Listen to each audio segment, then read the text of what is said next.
Welcome to day 4, number 73. I don't know. Day 4, number 73. That's what we're going with the man, Frank Scalish. And I thought we were on like 78. No, we're at 73, I believe. All right. We're at 70. Yeah, 73. Day 4, number 73. Frank Scalish. Yeah, we just called ourselves with each other before the show and said, "Hey, you want to go with piercing aqua blue for the show?" Yeah, that's what we did. We both did. It looks like we're ready to go chase bonefish on the flats. You've got very festive. Is that a Hawaiian shirt? I don't know. It's the only thing. Yeah. Okay, I'll go with that. It's leafy. It's leafy. I'll say before this, Frank survived a wedding weekend. It was a survival of the fittest. Yeah, I did. My son Noah got married. Love his wife. His wife's family's great. It was a small wedding, small-ish wedding, and they got married in Banner Elk, North Carolina, up in the mountains, which is absolutely a beautiful place. I had the privilege and the eye-opening experience to party hardy for 3 days with a bunch of Marines and firefighters. And I can honestly tell you they take adult beverages to a whole nother level. And I mean a whole nother level. Is that your responsibility as the father of the groom to cover those adult beverages? Yes, to ply them with massive quantities of whatever they wanted. And what a great bunch of guys, though. I'll tell you, you got to understand something. These, my son Frankie was in the Army. My son Noah was in the Marine Corps. These guys all got deployed together. They hung out together for, gosh knows how many years. They have a very tight, close-knit bond. And then when Noah came back, he became a fireman. And so some of the guys from the firehouse were there also. Very close-knit bond, something that you truly don't see. You really don't see that in everyday life. I mean, you see guys with friends, but you don't see bonds like this. Those guys would literally do anything to help each other. And it was a lot of fun. And it was, when I tell you insanity, that's the best description I can give you, is insanity. I had my days in college and they paled. They paled by comparison, because it was, that's all. What a good time. Good, memorable time. Good life event. Fantastic. It was more fun than my own wedding, actually. When was the last time you traveled that far without wetting a line? A non-fishing trip? Never. No, I take that back. I went to the Outer Banks for a weekend on a whim a couple years ago. And didn't fish? No. And did not fish on this trip, even though you were in the Carolinas, which is probably some of your favorite bass waters in the country. Oh, yeah, 100%. Not only that, at Banner Elk, it's all trout. There's trout everywhere. So I took off on a little hiatus by myself and started walking down some of these trout streams, and I actually saw a bunch of trout. There was a pond on the property that was stocked with trout, and rainbows. All rainbows. They cut there's a spring that pumped out of the side of the mountain, and they cut it into this pond, made this it's a shallow little 3-foot deep, pond. You can literally, I don't want to say. Could you cast across it? Oh, yeah. You could cast way beyond it. Oh, okay. And spring fed, and I walked down there when I first got there. And I went, look at all the trout. You know what I mean? And it was like drinking water, clean, because it was from the mountain spring. So I ran around trying to catch grasshoppers and bugs and throw them in there and watch them eat them. And of course, they obviously they were pellet fed, because the minute you walked out onto the dock, you got 40 trout between Like 2 and 4 lemmings. pounds coming. Yeah, they're all right there. You know what I mean? So I was feeding them bugs for a little while, and then the day after the wedding, we were cleaning up, and someone had left a whole tin of pulled pork out all night long, which doesn't hurt anything, because the place is loaded with black bear too. So whatever. So I I got handfuls of this pulled pork, and I just and dude, these trout, before this stuff was hitting the water, they were coming out for it. It was a blast. I mean, Was there you could have. barbecue sauce on it, or was it just Oh yeah. regular? Oh, there Yeah, was. There well, were, you they're fed the trout barbecue. dude, they're southern trout, man. They got to have their barbecue. So that would be a vinegar or a mustard based sauce. Yeah, exactly. Vinegar and ketchup. But yeah, they freaking devoured it, man. It was fun. It was a Fantastic. lot of fun. While we're on the topic of family, I guess I talked to Frankie last week, and he said he's like completely fallen in love with the Detroit River and Lake St. Clair. Yeah, he is, but that's And because he's smashing them. yeah, that's because he's putting his time in on it. Yeah. The more you know a body of water, and the more suited it fishes for you, the more you like it. I mean, that's just. And who I mean, come on. I mean, there's smallmouth bass. Who doesn't love catching smallies, Yeah, it's weird. They seem to be like a different strain of smallmouth though in St. Clair than are in like Thousand Islands.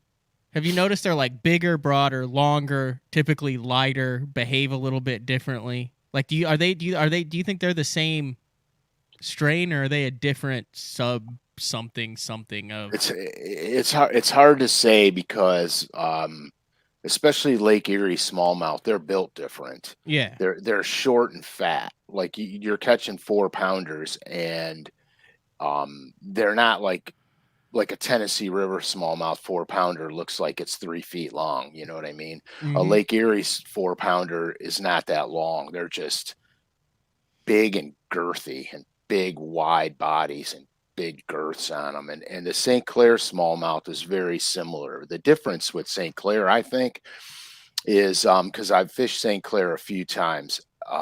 There's a faction of smallmouth that always stay shallow on St. Clair. There's a pelagic faction of smallmouth that roam all over the lake. And then there's the smallmouth that adhere to most of the rock piles, traditional smallmouth kind of stuff. So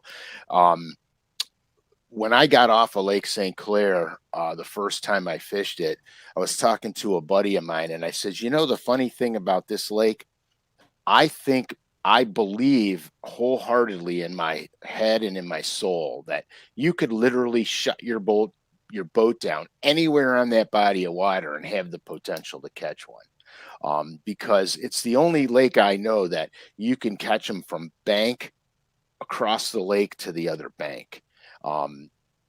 Because there's just smallmouth everywhere in the place. Now, finding the right ones is the trick, obviously, but it's a fascinating place to fish, and there's always current in the place. What a lot of people don't realize is wind direction either enhances the current or slows the current down, and I think that's the trick to the lake. Hey, along that, I've been meaning to ask you this a lot, because we talked about it with the tide and the current. So everyone talks about how the current, not everyone, a lot of tidal fishermen and current fishermen will talk about what you just said. This has never made sense to me, Frank. Mm-hmm. So the current is throughout the water column. So if you just have it, the current, if it's 10 foot deep, the current is at the surface and the current is 10 foot down, assuming there's no impediments, obstructions, right? It's not just like a column of the water that has the current. Well, then you hear people talk about, oh, the wind stacked up was pushing against the current and really slowed the tide, or really slowed the current down. I do not understand how wind on the surface can affect current 10 to 20 feet down. It's that. Remember when we were talking about that effect that the wind has in bays, where it blows the water all the way up to one side of the bay? Yeah, If like in Florida, you can blow it Okay, out of. right, and even on the Great Lakes when you have Okay. these big Yeah, yeah, yeah. giant On bays. shallow. Okay, so I'm with Okay, you. so the wind does the same thing. If the current's going this way and the wind's blowing this way, Opposite the direction. wind's stacking it and the current's slowing way down. You Even follow me? underneath the so there, it's Yeah, even though you can't notice it, it's pushing more water. right. The entire 100%. water column is pushing, not just the surface. Correct. It's just moving Okay. everything. Now, keep in mind this too. As you've got current going through a system, rock piles, creek channels, river bends, all that changes the current beneath the surface. So if you've got a hump, let's say you have an underwater hump, the current's going this way, you have an underwater hump, where that water smashes on top of the hump and gets closer to the surface, this part of the current is going way faster than the rest of it because it's funneling all that water down and it's running it over the top of the hump. So you have to understand that too, because especially like with smallmouth and spotted bass, predicated on current feeding, they're going to be on the up current side when they're active. Hmm. They'll be right up on the up current side feeding in that heavy current. Okay. Or I call it heavy, but it's not like, it's not like Niagara Falls heavy. It's just current. But they'll be on the up current side of it. As a bass gets neutral or in a negative feeding mode, they go on the down current side. Take refuge in the eddy and just hang Okay. out in the eddy. They're still catchable by all means, but they're not actively feeding. And so that's when you see guys like, heck, even on the Pickwick tournament, guys, some of the guys were catching them on that down current side of the break, and they were Carolina rigging them or throwing worms on them because those fish weren't actively feeding. Some of the guys, when they got there first thing in the morning, were smacking them on swim baits and crankbaits because they were feeding, they were on top, they were on the up current side. And so, those are just little things that you learn over time when you get an opportunity to fish really current driven bodies of water. Okay. Just to wrap up the family thing, like you said, you're responsible for it. So therefore, you need to make up the losses of the weekend Therefore, with lure net sales. yeah, therefore, I don't get any lure now. I don't get part of that. I know. I'm But just kidding. therefore, my forward facing sonar is now on hold again. Oh, you dread. Oh, Mo, Frank. That was this. That was the rainy day forward facing sonar fund that went. Absolutely. I had it all picked out. I was ready to rock it, dude. I'm like, well, not now. They're safe for another month. Exactly. You did send. There is a new lurenet.com code. The 15% one expired the end of May, I believe. Right. Now, And you this said we would one be back, so you upped it. to 20%. It's a 4th of July promotion. So from now until the end of the 4th of July, you get 20% off on anything you buy on LureNet. The code is capital BTL July 4. Capital BTL July 4. All caps. Zero space. 20% off. No spacing. Through July 20% off. Yes. All right. Fantastic. That's a 4th of July special for you guys. Take advantage of it. Everybody's prices are going up. We're trying to keep it happy here. So you always talk about the boyo, and then I also noticed in the paint, because I check the paint shop before every show to see if I just want to make sure they don't sneak the color 7 on there without to where it would be like, I was in the queue, and then it's just pandemonium. When that color comes out, it's going to be pandemonium. But I would have to say a close second would be the chartreuse metal shad. Yeah, the chartreuse metal shad's a great color. I mean, it's a great color. I think we put it out in a Super Spook or a One Knocker maybe a long time ago. Pull it up. Let's see it. Hold on here. Look at that. We got silence. We got air silence. Boom. There it is. Yeah, there it is. Right there. Yeah, that's a nifty color right there. I like its reflective characteristics. I like the chartreuse belly on it. So even 20% off of that. And then the boyo is like one of your favorite models of the spook. Yeah, the boyo's a really cool thing. I did a video on it this spring, and it was kind of badass. I mean, nothing was working. Couldn't catch them doing anything. Had a massive cold front. It was we lost like 9 degrees in water temperature, and I couldn't catch them on anything. And I had a hunch, and I went super shallow with that boyo and just lit them up. And I was like, "There's no way somebody would have told me that." The weather that came in, it was below freezing by the time I got to the ramp. Um, it had been cold a couple days prior, windier than all get out. There was no way that topwater bite should have been going on, and they crashed it, dude. And then, but the bulk bundles that you're already saving on, not applicable on the bulk bundles. Yeah, I don't believe it is. The bulk bundles are already put together for a discount. Yeah. That's why they're in the bulk bundles. But that's a really good. The bulk bundles are a great Yeah. deal. Because who the heck goes out and buys one? What bass fisherman goes out and buys one? You know what I mean? Unless Me, you're every time I end up catching it on the one. yeah, unless you. Well, what I mean by I don't mean one color. I mean one No, lure. oh yeah, I do that all the time with like, especially with like a jerk bait or a buzz. I'm notorious for doing that with a buzz bait. I'm like, they look good, and I'll try one, and then of course it's on fire. nuts. Then you find out that it was at a well, we'll get into it. I have a question. So here's what we're doing today.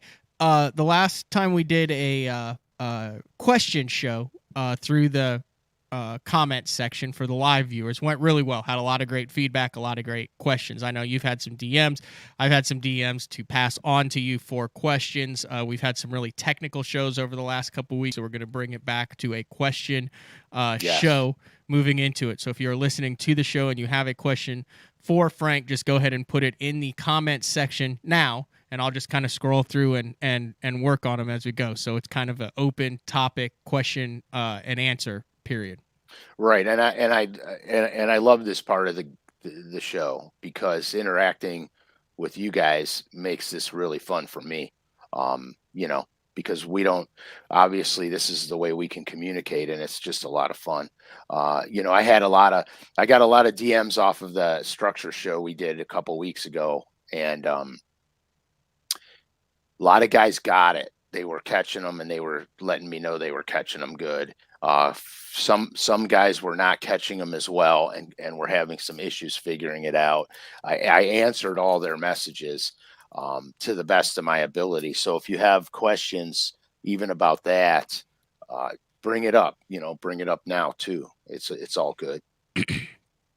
So I'm going to start though, Go for it. because I have a pressing matter, and I don't believe I have not mentioned it on the show because it's kind of a thing.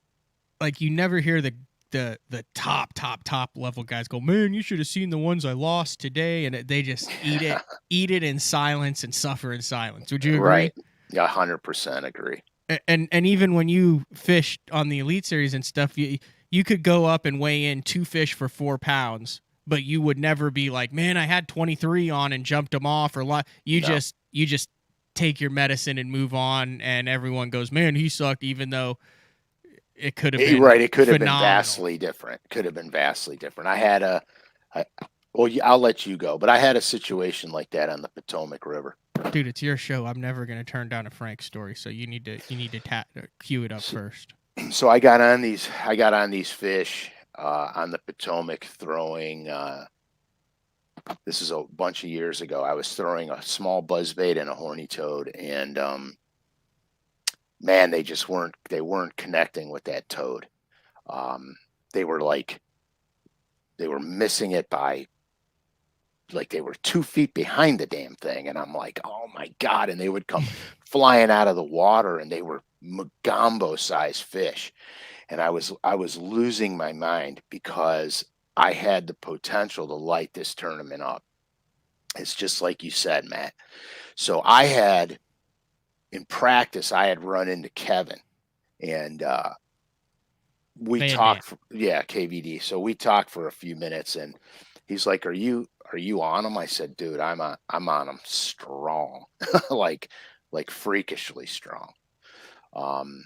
I said, how about you? He goes, I'm catching them, but I'm not catching them as good as I want to catch them. I said, well, later on in the tournament, if you're having an issue, swing by and you can run over this area real quick and then, see what happens. So we get into the tournament situation and I'm catching fish, but I'm not catching a lot of good ones. And I am literally coming apart at the seams because I theoretically could have, at this point in time of the day, I could have already had close to 24 pounds. And I think I had like 16. And I see KVD he's ripping down the river system. And I'm like, whoa, dude, whoa. So he spins around, he comes over and he's like, what's up, man? I go, dude, I need you to do me a favor. I said, I'm fishing this and this. I said, run up there, make a quick run down here, see if you can figure out a way to get these fish to tag them better. Cause they're missing it. They're not even close to the freaking bait. So he runs up there and it's a pretty long stretch. So we meet in the middle and I'm like, what's the story? He goes, good luck. He goes, good luck. Thing happened? Same thing. He goes, I can't get them. They're missing it by a mile. So, I made an adjustment that night. I went to my hotel room and I made something, which I'm not going to disclose at the moment, but I made something and, went back out the next day of the tournament and had one of the largest bags in the tournament. I know what it was. Was it that Bill Dance buzzbait that has the 1.5 foot? Yeah, the 3-foot buzzbait. Is that how that came to be, Frank? No. Okay. I just wanted to clear that up because that was the first thing that popped into my head. Yeah, every time you throw it, it sticks you in the back. You're like, oh. If they miss it, just follow up with the eel, man. That's it. The dance is eel. So yeah. So anyhow, so it was a really weird deal. And then with the buzzbait, I found out that I needed a really ridiculously crazy cadence to get them to get it. So rather than fire the buzzbait out there and just go back to the boat, I fire the buzzbait out there and I go. You know what I mean? I would just pull it like 3 or 4 inches and just, and then every now and then I'd let it go underwater. And then when I let it go underwater, and they'd get it. You know what I'm saying? Did you imagine you had a plopper style bait back then? Oh, I couldn't even imagine that. I couldn't imagine that because it probably would have worked. But I wound up coming out of it fairly decently. Not as good as it could have been by any stretch, but yeah, you weigh in and you weigh in and you see what everyone else is weighing in and you're all right, like that. And you're like, God, I had so many missed opportunities. And nobody wants to go, on the elites. You don't go up to the stage and go, oh, I could have had 40 pounds today. Because then everybody's like, boo, get out of here, boo. Like you know Babe what I mean? Winkleman, dude. That's the best Babe Winkleman impersonation that I've ever heard. Do that again. I don't know if just I can. say it one more time. I could have had 40 pounds a day. The Babe. The Babe. Remember that? Was it at Charlie's Kitchen? Yeah, Charlotte's Kitchen or Charlene's Kitchen. I don't know. With the red, we now go to Lake of the Woods, and we're gonna cook up these big beauties for some pint. Okay, so just a real quick story then that led into this. So I fished the Wednesday nighter last Wednesday with I don't think you were on. I think you had already quote retired and Ledoux hadn't made it yet, but with Kevin Ledoux, who used to fish on the Elite Series. And we hadn't fished in forever. Anyway, long story short, we catch a limit, water's up, muddy, and it's got some water willow. Not a ton, but decent. This lake has Floridas in it, and I've caught a 10 out of it. I've seeded other 10, but there's 6 to 8 pounders are not rare. They're not common, but there's big ones in it, right? And like half an hour left, I'm throwing a buzzbait that has not been in production. It wasn't a Reaction Innovations or a Booger Man. I just got lucky and did that thing where I found 2 of them sitting on a peg in a gas station and went, oh, I gotta these have look this. interesting. They look interesting. You never know. So I bought them and they're and but it's got what?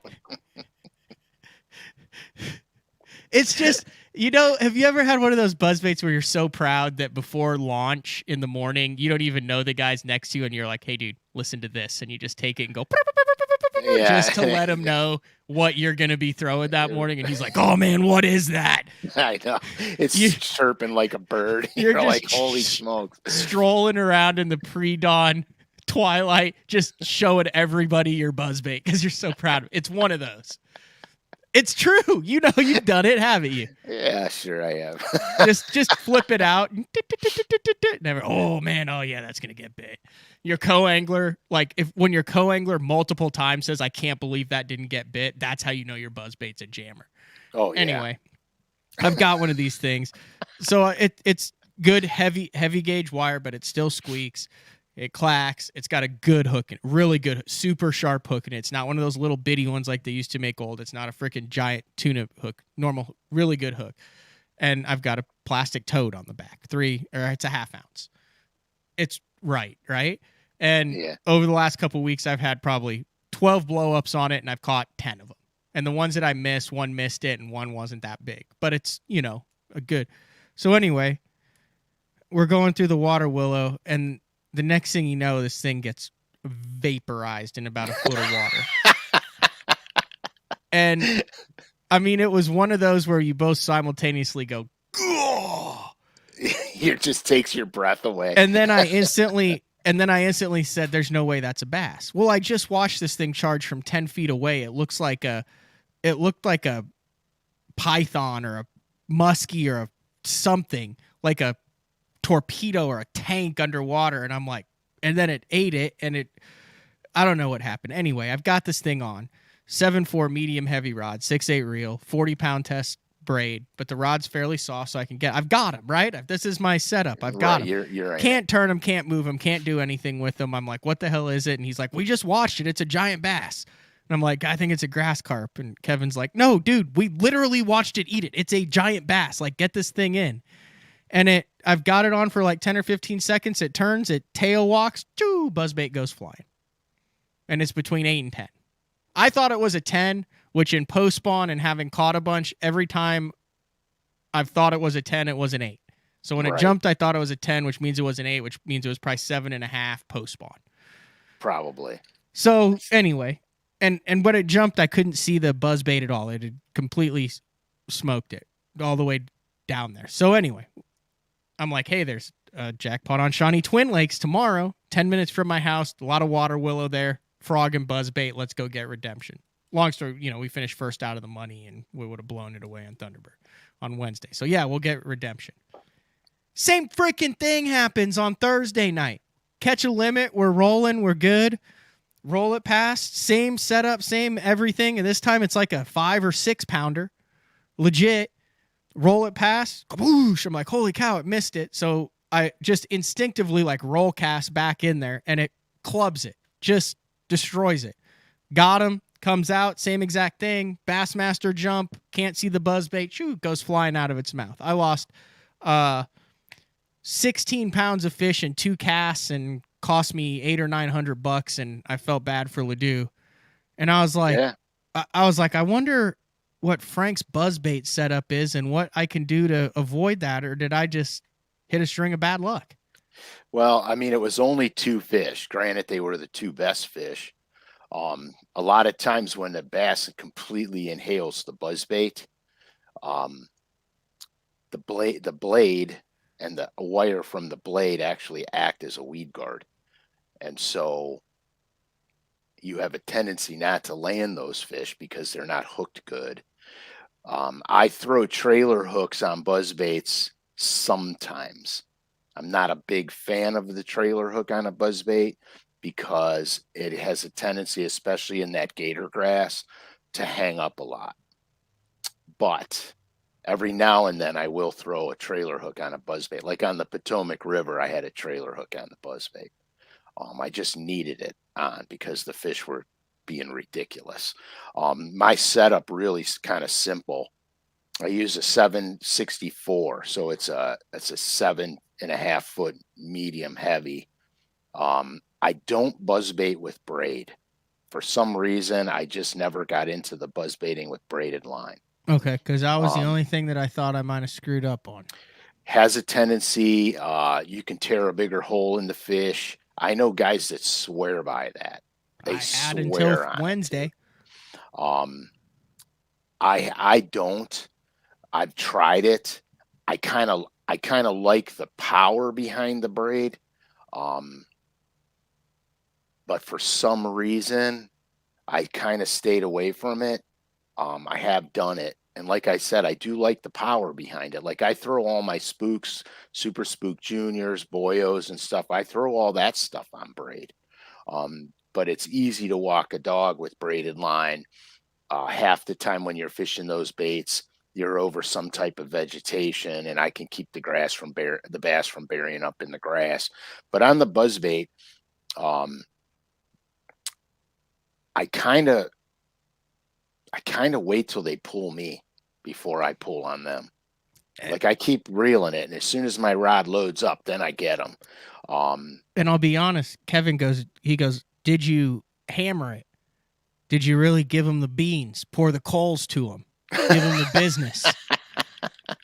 And I said, dude, I got to be honest. I said, I have no recollection. I said, I was just buzzbait fishing, enjoying the evening. And the next thing you know, I got Shamu on there and I'm And all doing hell's everything I breaking can, just to freaking try to Yeah. control this thing. So I know that I didn't wait, reel down and just power drive it, but I never do on the buzzbait. Like, I mean, Yeah. I've got the braid and I've got the whole system to where you just like Right. reel into them and you've got them. No, I Right. don't remember what happened. I blacked out for a split second when that thing ate it. So, Sounds but I like know that I didn't just absolutely destroy him with I didn't Jason Christie him. right. Well, I mean, it's weird because, like I said, Matt, that sometimes happens and can't be helped. You know what I mean? I mean, there's just some things like with the braided line, it has zero line stretch. So if you move your rod 3 feet, the lure's moving 3 feet. Compensating with the softer rod is the only thing you can do to prevent tearing large holes in these fish and constantly losing them when they jump. Um, so judging by what you're telling me, I can't really decipher that something was done wrong. It's just the way it unfolded. I hear you. You ready to get to some questions? Let's do it.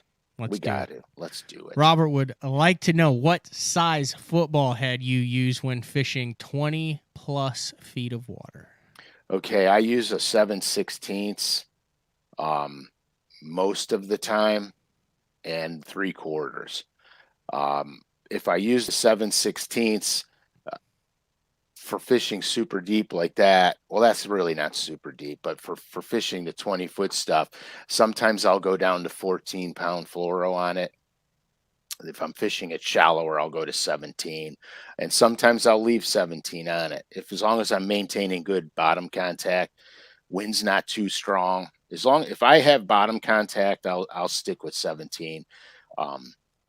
On Table Rock, I went down in some instances. I went down to 10 and 12 on it because I was fishing much deeper and I was fishing harder break lines, and I needed it to be on those break lines and not pendulum away from them. I needed them right on those break lines. But that's pretty much it for the most part. I don't have a whole slew of different size heads. It's 7/16 or 3/4. Easy. We are going to take a little bit of a left turn here to a question that Tommy sent in for you via Facebook Messenger. Ask Frank his take on the U.S. Corps of Engineers building some new reservoirs. Who needs to push for this, and how do you go about it if there is any talk about it? That's a really good question. As you know, Ohio suffers from large bodies of water, with the exception of Lake Erie and the Ohio River. We suffer from big bodies of water. We have a river valley called the Cuyahoga River Valley. that I would love to see them flood it because it would be bigger than Santee Cooper. And unfortunately, you'd have to displace a lot of homes. So that'll never happen. I don't know what the heck to tell you, dude. I really don't. I wish we would build more bodies of water, but you have, landowners, ecology, um, homeowners. There's a lot of things that have to happen today to build a body of water. So I don't know.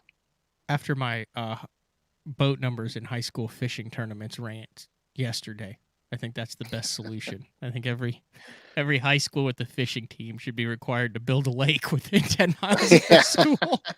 But they have to have an acre requirement on Listen, the I lake. feel bad for these kids. I know we have a lot of high school listeners that love Day 4 with Frank Scalish, and I've decided I kind of need to advocate. Like I didn't want to come across yesterday as like, oh, high school fishing is bad, but I'm just saying 430 boats in the end of June on Pickwick. Like, if I was a high school kid, I would much rather be in a 150 boat tournament on a different body of water where I can run a pattern and you're doing them a disservice by packing them into these things and then promoting it. And like 100% the companies deserve a tip of the cap that are supporting the high school fishing, even these big giant tournaments. And it's not the kids' fault. And for some extent, I think it just kind of blew up on some of the organizations. But like, dude, like I said, sorry, I didn't mean to get off on that. We're not doing it. But yesterday I got done with the show and I felt really bad because I was like, man, the last thing I wanted to do was come off as anti-high school fishing. No, it's and not bad captains. It's how they're doing it. It's not that you're anti-high school fishing because I love the program. I wish they had it when I was growing up. I wish they had college fishing when I was growing up. Heck yeah. But we didn't. But you're 100% correct. When you put 400 boats on a body of water, you're doing a very big disservice to the kids. To the kids, it's a hard way to compete. You can't really stretch your legs. It almost comes to making the right decision first thing in the morning is what it amounts to. If you get to a place first thing in the morning and you make the right call, you win the tournament. That's the part of it that I don't like. It's like fishing a big bass tournament on Lake Fork with 1,000 boats. You pick the right dock or the right deal where you got your cast and you win the truck. Right, exactly. You ain't gonna run around again. I could get off on that. I got fired up yesterday for the first time ever. You got an organization. They make you sit down for 2 minutes if you got a fish that brushes the carpet, but they're gonna put 430 of their high school kids on Pickwick in the end of June and have them box fish. Oh yeah, 100%. Like justify that to me in any world how that works. Doesn't make sense. Sorry. Back to the questions. Unless you want to expound on that anymore, but I need to stop. No, I mean, I don't really want to, but I like the high school fishing program. I like the college fishing program. Like I said, I wish we had it when I was in college and high school because, it would have focused me a little better, I think maybe. I had to, you have to understand something too. When I was younger, like, last year, no, when I was younger, we didn't have this. We didn't have social media. We had to wait every month for a Bassmaster magazine and an In Fisherman magazine and a Bassin magazine. And we lived and died at the mailbox waiting for this thin book of information to come out so we could read everything from cover to cover. That's what we had. You guys today have a huge advantage because you have stuff at your fingertips. This might have been the first one. I'm holding a cassette tape. Mike Iaconelli's Blueprint on Professional Bass Fishing, How to Turn Pro in 5 Years or Less. And it is copyrighted in 2003. So 20 years ago, a cassette tape that you could put in your car, El Camino, and listen to on the way to the sports expo. But that might have been the first. I mean, that was before anything you could listen to. This was probably the first thing that you could listen to in your car that dealt with the nitty gritty bass fishing stuff. Right. exactly. So you guys today have a really distinct advantage. You know, I like talking about, you know, I pull all the maps and all the stuff out and we go through all this uh, technique and technical stuff. And I love doing that because I never had that. You know, I never had that growing up. I never had that advantage. And I think, you know, educating an angler, educating an angler creates not only better anglers, okay, but it also helps with a lot of the other issues that arise when you pile on a bazillion boats on one small lake and compete against each other. You know, we're talking about character and ethics and everything else on this show. We don't pretty much leave too many stones unturned here. Well stated. All right, rapid fire. Fire. Hi. Well, I guess I could just show it. Hi, Frank. After the smallmouth spawn on St. Clair, do they go mid depth 10 feet or do they go deep 18 feet? Thanks, Chris. Okay, so you're talking about a lake that fish will remain shallow all year. Fish will go deep right after the spawn, and fish will occupy that 10 to 12 foot zone. St. Clair is a funny animal. You have to find the right fish you have to find the right fish at the depth you're comfortable of fishing. Now, granted, during the spawn, your bigger fish spawn deeper. The clearer the water, the deeper they spawn. Okay, we all know that from past shows. The clearer the water, the deeper they spawn. Um, that 10-foot range is probably the most prominent spawning range in that lake. There is fish that spawn shallower, and there are fish that spawn deeper. Okay. Me personally, as a smallmouth guy, I want to find the ones on the deeper rock piles. They tend to be bigger. You're not going to catch as many, but you don't have to because you only got to catch 5. You see what I mean? So I try to put the averages in my favor for the biggest 5 I can catch. That being said, I'm going to have shallow places too in case I get into a jackpot and need to get a quick limit. I know I didn't answer the question in detail, No, that was well done. But that lake's a tough lake because there's a lot of opportunities in a lot of depth ranges. Derek, Eastern Ohio tournament. It's got a derby this Saturday on a tough lake. I think when you say Eastern Ohio and tough lake, that's like a double. It's just understood, isn't it? Yeah, exactly. 100% understood. Weather prediction 90, sunny, and slick. Plans are to punch in the pad fields. Tips for breaking down a giant pad field.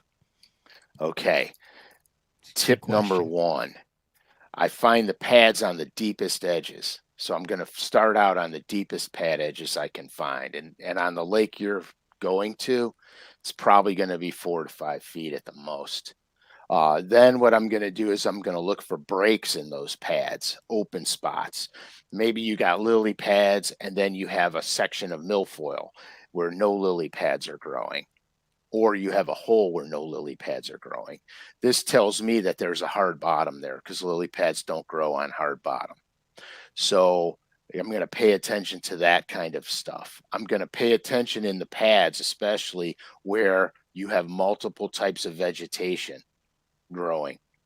Usually it comes on the outside edge of the pads where you'll have coontail or milfoil meet up against the pad edge, where the coontail and the pad edge or the milfoil and the pad edge meet, very high percentage spots. On lily pads, I also look for fingers of pads that go out or divots in the pads where the pads don't grow and they make little divots in the pads. That's the fastest way to break it down without knowing the lake or anything else. That's the fastest way to break it down. High percentage areas all the way. You'll establish a pattern. And once you establish the pattern, don't even waste time fishing anything else. Just fish the pattern. Doug would like to know what the discount code is again. It is capital July. It's capital BTL July 4. All one word, all capital. Capital BTL July 4. 20% off, guys. All right. I think we mentioned this before. This is interesting. Kevin M just said front runner. When and where? Discontinued bait. Wish it would be produced again. What are your life experiences with a front runner? Front runner was a really cool deal. Norman bait, right? It's a Norman front runner. It went, you had your top water, aka spook, 18 inches front runner to the rod. Working it. It looks like the spook's chasing another bait fish in front of it. Is a pretty good concept. As with anything, if they fall out of favor with anglers, don't sell well, they get on the chopping block. I mean, that's just how it goes. Yeah, some guys experience great success with them in certain parts of the country where schooling activity is higher. They sell well in those areas, but the rest of the United States, they kind of wane a little bit. That's why it went away. Also, now you have to be careful that you don't get DQ'd for using one, because some might consider it a multi-lure similar to an Alabama rig or a double fluke, which is not allowed in BASS competition or at the pro circuit or BPT. Yeah, level. I don't even understand why they wouldn't let you run a double fluke. That's just ridiculous. That's a deadly technique, especially on blueback herring lakes. I don't get that part of it. I think it's because then if you allow a double, then why can't you allow a triple? Then why can't you allow a quad? And now you're right back to the Alabama rig. So I think instead of staying at the edge, I don't know. Right. I don't know. So double fluke. That's all you can throw, and then leave it at that. You know. 3 confidence frog colors. Okay. Fairly simple for me. I'll have a gray one. I'll have a bullfroggy type pattern, and a white one. Easy. I don't monkey around. The pad crash. I have to be honest with you. I added another one to my collection. In fact, I did it last week before I left for the wedding because I finally got them. The disco ball pad crasher, I absolutely added to my frog box because it's such a perfect shad representative. Now I don't have to. It's probably going to take time off of my gray bite, my gray frog, because I use the gray one as a shad imitator.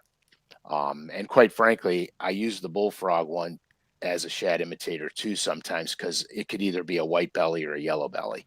And I wanted that contrast. But this disco ball pad crasher has, it's not like bright silver metallic. It's almost like a gray metallic. Mm-hmm. And it's a perfect shad imitator. So I added them to my box the other day. I would like to start a petition to the powers to be at Booyah that the next 1970s model with the tight bell bottoms, V-neck shirt, and wig promoting it would be Frank Scalish. If you haven't seen Jason Christie's, not happening for me, boys and girls. Like if they ask you and said, "Hey, like I know this isn't in the contract, Frank, but we think you'd be perfect for this," you would be like, "Is there a price where you would be like, yeah?" Oh, there's a price. Bell bottoms and wig. Yeah, there's a price. Yeah, I'll do the bell bottoms and wigs. Derek, back with another good question. This is a really good question. This might be one of the best. What colors do you use in an algae bloom? That's more of a northern thing. Yeah, algae blooms are tough because you have to make sure that the place that you're at where that algae bloom is occurring is not a dead zone. A lot of algae blooms, especially around here, are because of farm runoff. High nitrogen content, algae explodes, algae dies as fast as it grows, takes oxygen out of the water, you get a dead zone. I will go traditional through an algae bloom, just depending. If I need more of a silhouette, I'll go black with it, or white. But for the most part, the bass will let you know. If you're throwing a color and they're missing it, you might have to go to a darker color or a lighter color. You can experiment with that. I got buddies of mine that swear by brown frogs, but I don't throw a brown frog. They swear by them. So I don't know. Have you done a show on this? Deep weed lines in the summertime? I have done a couple, yes. Yeah. I wonder if I can find them. My I love fishing deep weed edges in the summer, actually. It's one of my favorite things to do, and I'll be honest with you guys, it was the hardest thing. It was one of my weak spots at one point in time in my career. Was deep grass was a weak spot of mine. I applied my structure fishing knowledge to the deep weed edges, and it became very, very simple. So how I approach deep weed lines in the summer is I make sure it's the right type of grass. Milfoil, hydrilla. I'll say coontail, but coontail doesn't grow near as deep as the other ones. Easy way to find if you're in the right grass is if you're using a heavy jig or a slip sinker rig or even a crankbait, because I crank the hell out of grass edges. It's a lesson in frustration, but you're rewarded heavy for it when you do it right. Oh. But what happens is once I get into the grass, if I shake the jig, it should poof through it and not get gunked up. That means I'm in good grass. Okay. If I fishing a grass edge and I come back and it's black and slimy, that's no good because there's dying vegetation down there and the bass can't deal with that. They hate that. So that's kind of my approach. I look for the same things. I look at the structure first. If there's rock piles on the outside edge, long points off the outside edges, those are high percentage areas. Then I go to the grass edge and I work my way down that grass edge into the actual structure of the lake. Cranking them, I try to parallel them. If they're stark grass edges, I try to parallel them where I'm ticking the grass and not getting bogged into the grass. If it's really transitional and really scattered and broken, I'll crank down it. I'll run it through so when I hit the grass, I snatch the crankbait through, keep reeling it down, snatch it again. And then, of course, you can always go with yum dinger. 5-inch yum dinger on a net head is a fantastic deep grass technique that is way overlooked. So a lot of detail. We can right go there. There BTL it is. Day 4 Frank Scalish number 27. Fishing grass during the summer came out literally a year ago. Good so pull. If you want an hour and 20 minutes of it, boy, taking over the show has really aged me. I look like I'm 10 years younger than that. Look at me. I still didn't have hair. Yeah, you look even better, and I just look like I'm just on the downhill swing. Look at that. My eyes were full of hope. All right. BTL Day 4 number 27 for another full hour of deep grass stuff. Nick with an idea. He said, I just love a Day 5 where Matt rants about high school tournaments. Like I said, big difference between ranting about how they're run and forcing these kids to do this. It's not them. It's how it's organized. Yes. In most parts. And there's also a lot of really good volunteers that do one heck of a job in every state and have incredible sponsors and support and are making anglers for life. They're making a difference. They're making a difference in kids' lives. And all those people should be saluted. Okay.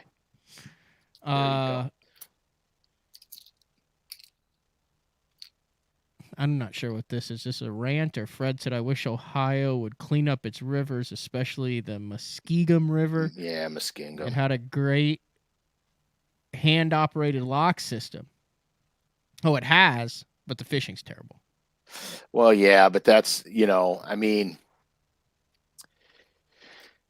whenever you talk about like the Muskingum, the Ohio river systems, they're very cyclical river systems, okay? You're going to get a lot more main river spawning activity as the creeks silt in, which they often do. Big flood episodes will blow the backs of the creeks out, get them back to sand and gravel on the bottom, but they're going to leave silt and sediment deposits farther out into the creek. There's a lot of it. There's a lot of reasons why these river systems ebb and flow as far as fishability goes. When I spent a ton of time on the Ohio River, I had to learn which pools fish better on the main river, which pools fish better up the creeks. And then, of course, smallmouth started taking over where the spotted bass used to be. Now it's mostly smallmouth. The largemouth fishing waned a little on some of the pools. So you got to kind of know what section of that river you're in and what it pertains to. As far as cleaning up a river system goes, this is going to be horrible, man. But a lot of the pollution and litter and trash and garbage that you see is part of the landowner's fault. If it's their property that butts up against these systems, when you go down there and you're fishing old refrigerators and washing machines as cover, that's a bad deal. That's a bad deal. It's become apparent we just need a rant show. We got people because listen, now people are kind of getting in on it. Here we go. Arisa, what do I got to pay $50 for a crankbait and then have to tune the darn thing? It drives me nuts. Okay, I'm going to answer that question. Throw that question back up there. Okay. Here's the deal. Crankbaits are made out of plastic. Okay. So when the two pieces of the crankbait come together, the line pull in there, all right, based on heat and glue, et cetera, can change a tiny bit.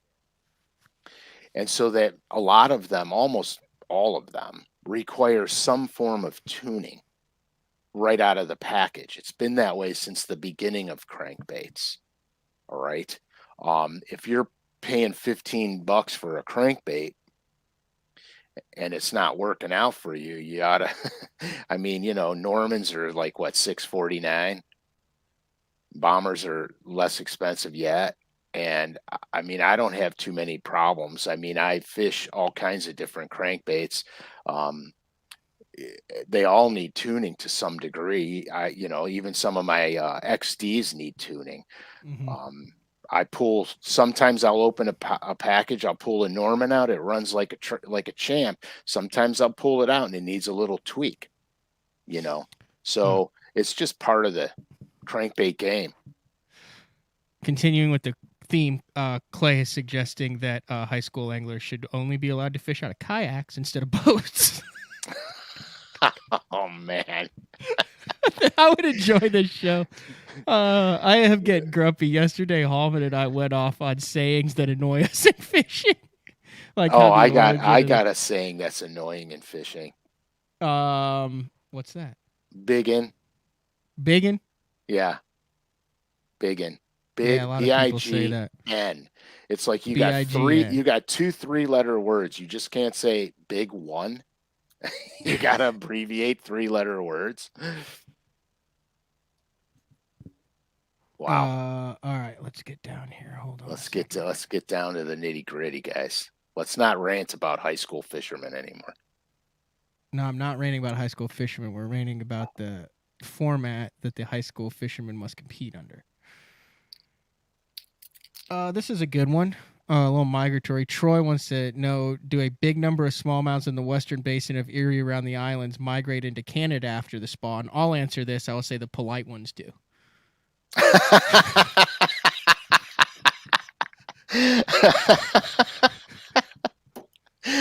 Oh my gosh. The rest of them just kind of hang out in sketchy corners right on the border.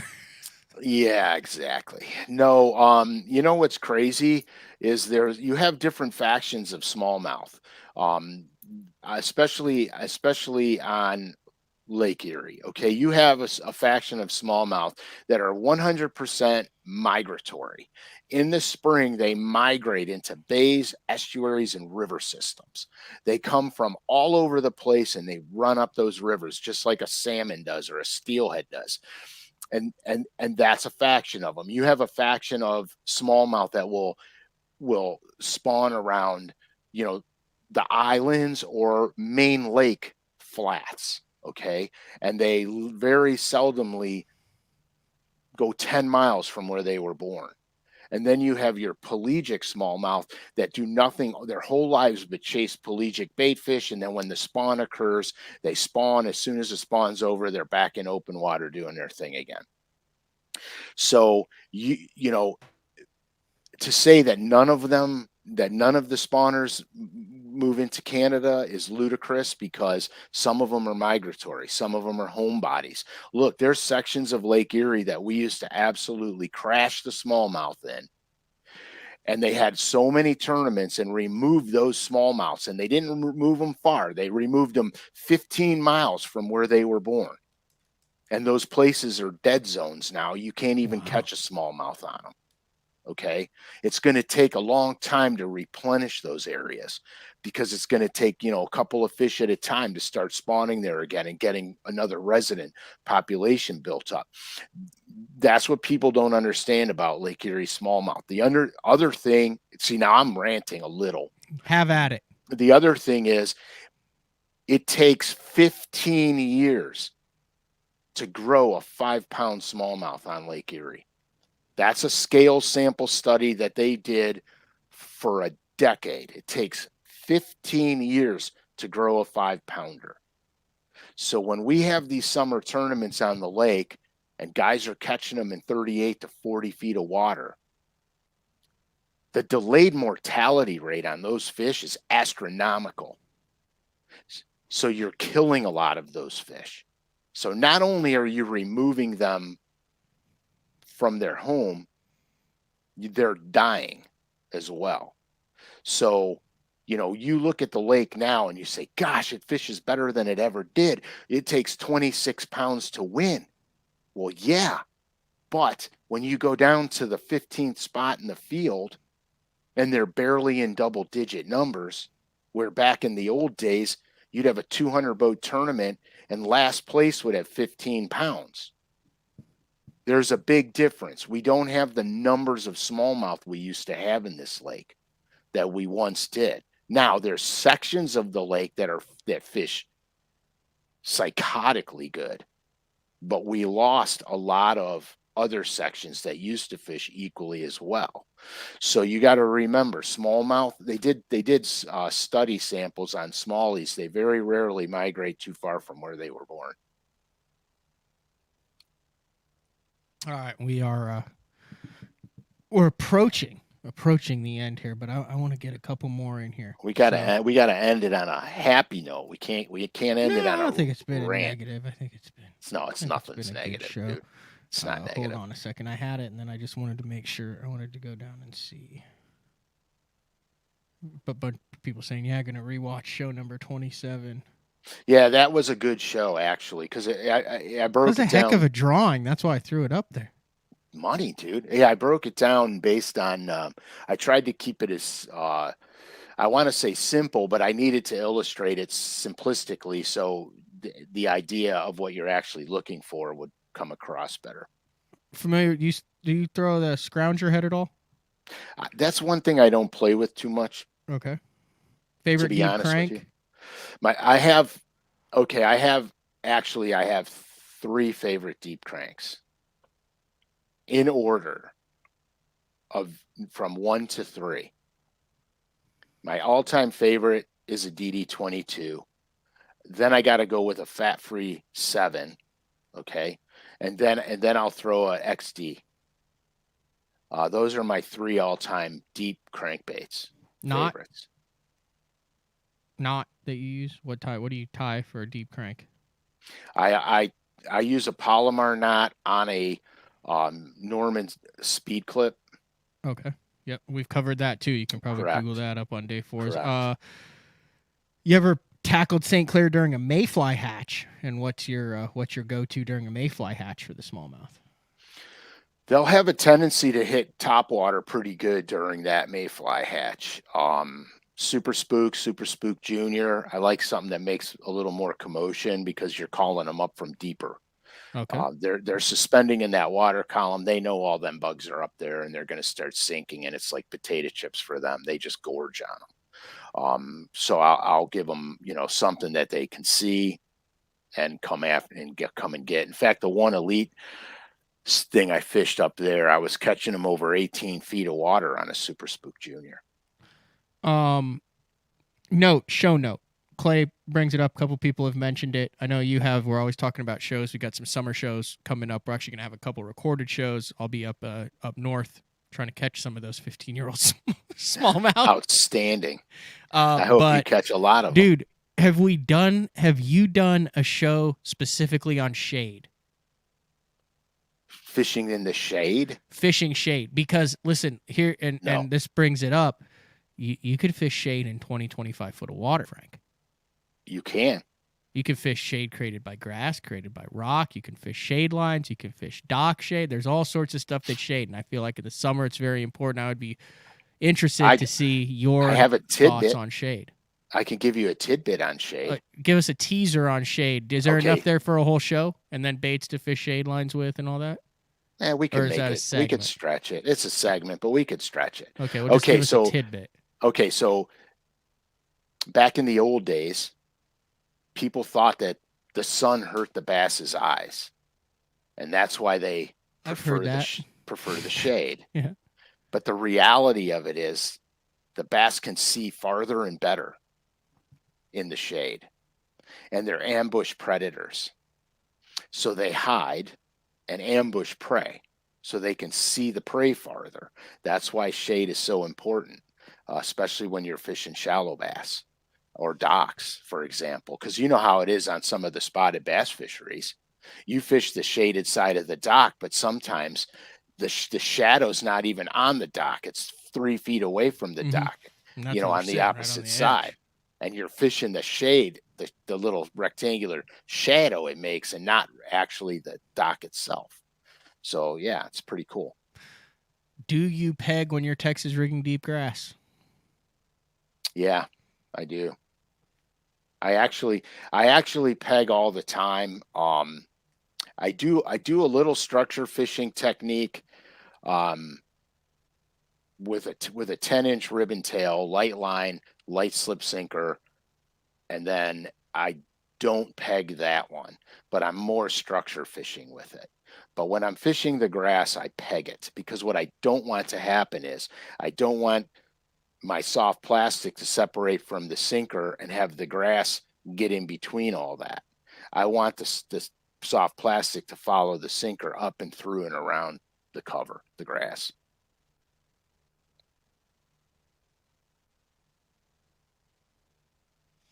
Couple questions about floating docks and docks that have pressure, a lot of pressure on them. How do you approach floating docks and docks that, there's a guy 100 yards down there, a guy 50 yards, and now you're the caboose in the dock line. Right. So here's what I do when that situation happens. I look for spider webs. I look for places nobody put a bait yet. I will throw over cables. I will throw over walks. I will throw anywhere somebody did not put a lure. If I see spider webs, I'm throwing there because I know nobody put a lure there, which is kind of wild because that's so obvious, but people don't see that kind of stuff. If I see cables under the water, a lot of guys don't throw by the cables. They're afraid to get all, break off in the cables. I don't care. I'll hook the fish, then I'll worry about it. But you got to fish places they're not fishing. The other thing is stealth. If you're more stealthy, if you're not throwing a lure in the water and it's like someone threw a cinder block in, like if I'm skipping under floating docks, I skip between the skinniest pontoon cracks I can find because a lot of guys won't. And then you could look, if you're behind guys fishing, you can see where their splash is on that floating pontoon. if they cast there and then they splash against the side of the pontoon or the boat or the dock, you can see the water splash. So then I'll pitch to one that there's no water splash on. Mm-hmm. Pete Glusick checking in from the Bass University. Pete. Yes, we talked about that before we went on air. The Bass Nation Divisional on the St. Lawrence. I was reading off Frank had not seen the weights, and I was reading off, and he's like, well, that's how you do it, 20 pounds, 23, a lot of guys with 17, 18, but I had left out the fact that it was a 4-fish limit. Yeah, dude, those 20, like phenomenal. 18 guys that average 5 pounds of smallie up there, it's just stupid. I mean, you're coming in with 20 pounds, and you're not even sniffing the money. That's pretty crazy on a 4-fish limit. I just want to say hi to Pete. Yeah, he's good. I jumped on the Bass U stream up at James River. Perfect. I used to do a lot of stuff with Pete.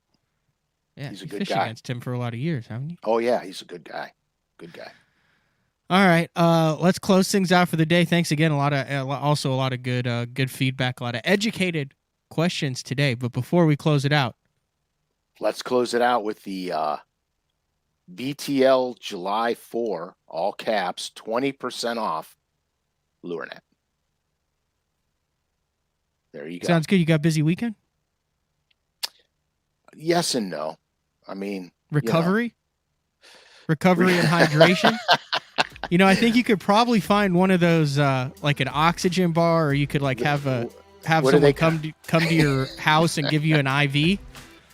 Yeah, all those Marine guys could give their own selves IVs. That's some of them were doing that. It was crazy, man. It was crazy. All right, this has been day 4, number 73, with the man, Frank Scalish. We'll be back for day 4, number 74 next week. All right. See ya.